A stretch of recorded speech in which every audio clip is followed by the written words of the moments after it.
ఇది సగం time political victimisation పోయింది, మొత్తం 90%. So that is the biggest challenge. So motivate చేస్తున్నాం, ఇవన్నీ వర్కౌట్ చేస్తాం. ఇది అయినాక ఇంకా కాస్ట్ ఎఫెక్టివ్ మోడల్స్ కూడా వాళ్ళు చేస్తాం. ఇంత ఎక్కువ డబ్బులు పెట్టాల్సి వచ్చినప్పుడు దీన్ని ఏ విధంగా ప్రూవ్ చేయగలుగుతారు, వాళ్ళు ఇంకా ఎఫెక్టివ్గా చేసుకుంటారు, అవన్నీ కూడా పెడతాం.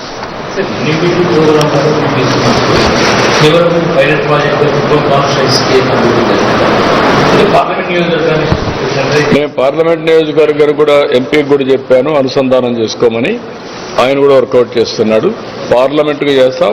7 సెగ్మెంట్స్ కూడా వాళ్ళ ముందుకు వస్తే వాళ్ళు కూడా మాట్లాడి ముందు ఎక్కడ దగ్గర స్టెబిలైజ్ కావాలి, ప్రాసెస్ కూడా ఎస్టాబ్లిష్ కావాలి. ముందే పెట్టామనుకోండి అందరూ కన్ఫ్యూజన్లో ఇది చేసి రేపు రాబోయే సక్సెస్ కాదని చెప్పి వాళ్ళే కార్డు పడేస్తారు. I want to produce a model, successful model, then others can replicate. అందరూ దాన్ని అమలు చేసుకుంటారు. అడాప్షన్ చాలా వరకు సార్ ఈ కార్యక్రమం ఇన్నోవేటివ్గా ఉంది. ప్రభుత్వ కార్యక్రమాలు చాలా ఉంటాయి, అవి కూడా సెంట్రలైజ్ చేసి చాలా వరకు పబ్లిక్ తెలియకపోవచ్చు. అది కూడా మోటివేట్ చేసి ఎడ్యుకేట్ చేయడం వరకు సక్సెస్ అది కూడా చేస్తాం. అంటే ఇప్పుడు అల్టిమేట్గా it is a political governance. ఇంకొక ప్రాబ్లం కూడా ఉంది. ఒక నాయకుడు పార్టీ అధ్యక్షుడిగా ఉండి ముఖ్యమంత్రి అవుతాడు. అదే సమయంలో పార్టీ అధ్యక్షుడిగా ఉంటే చాలా మంది పనిచేస్తారు. ఇప్పుడు 2 బాధ్యతలు వచ్చిన తర్వాత పార్టీ వాళ్ళు తప్పు చేసినా, ప్రభుత్వంలో తప్పు చేసినా ఆ తప్పు ఆ నాయకుడికి, ఆ పార్టీకి వస్తుంది. That is beauty. ఎంఆర్ఓ తప్పు చేసినా ఆ తప్పు నాకే వస్తుంది. అరే ఈయన కోటేసాం, గట్టిగా చేస్తారనుకున్నాం, ఫర్మ్గా ఉంటాడు అనుకున్నాం, ఏంటి ఈయన కంట్రోల్ చేయలేకపోతున్నాడు అని అంటారు. కార్యకర్త సరిగ్గా ప్రవర్తించకు, చూసారా ఈ కార్యకర్తను కంట్రోల్ చేయలేదు, వదిలిపెట్టాడు ఊరి మీద అని మళ్ళీ అంటారు. ఈ 2 బ్యాలెన్స్ చేసుకొని పరిపాలన చేయాలి.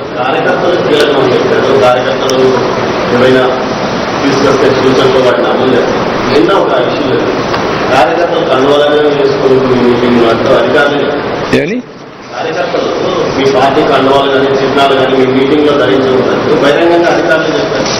That is none of their duty. అలాంటి వాళ్ళు ఉంటే చాలా ఫర్మ్గా ఉంటాం.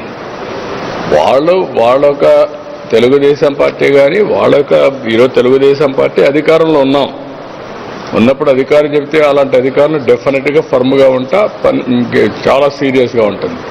వాళ్ళు గుర్తుపెట్టుకోవాలి. It is a political governance అని పదే పదే చెప్తున్నాను నేను. ఈరోజు మీరందరూ ఉన్నారా?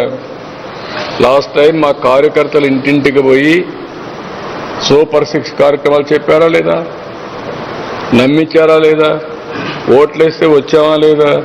వచ్చేనాక నేను ముఖ్యమంత్రి అయ్యాను. ముఖ్యమంత్రి అవుతానని ట్రాన్స్ఫర్ చేసి సిఎస్ను కూడా ట్రాన్స్ఫర్ చేసే అధికారం నాకు ఉందా లేదా? మరి దట్ ఈస్ ది డెమోక్రసీని అర్థం చేసుకోవాలి. ఆఫీసర్లు కూడా తప్పు చేయకూడదు.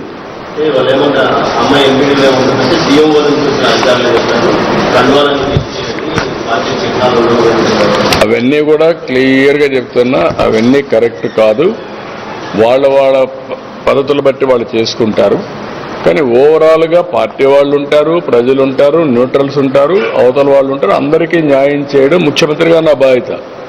కానీ తెలుగుదేశాన్ని మర్చిపోతే మళ్ళా నేను ముఖ్యమంత్రిగా ఉండాలి కదా, ఓటు అడగాలి కదా పోయేసి వెళ్ళు.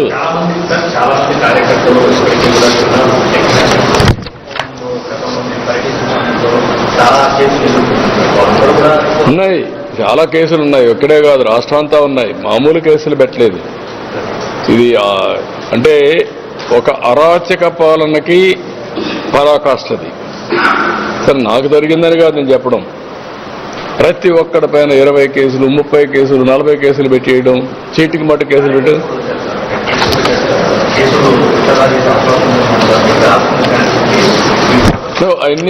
అన్నీ ఉన్నాయి. చట్టపరంగా ఏమేమి ఉన్నాయో అవన్నీ చేస్తాం.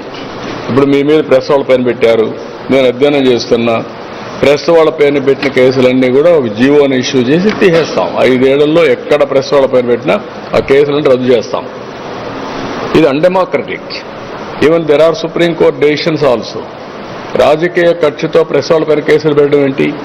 ఎవరు నేర్పించారు మీకు ఇవన్నీ? మీకు ఏది లేకపోయినా కేసులు పెట్టారు. అవన్నీ కూడా తీసేస్తానని చెప్పాను. ఒక ఆర్డర్ ఇస్తాం, తీసేస్తాం. అట్లా కుప్పంలో ఆక్సిజన్ ప్లాంట్లు 2 పనిచేయడం లేదు. దాంతో కాకుండా ₹1 కోటి విలువ చేసి ఆధునిక పరికరాలు పనిచేయడం లేదు, మూలలు పడ్డాయి.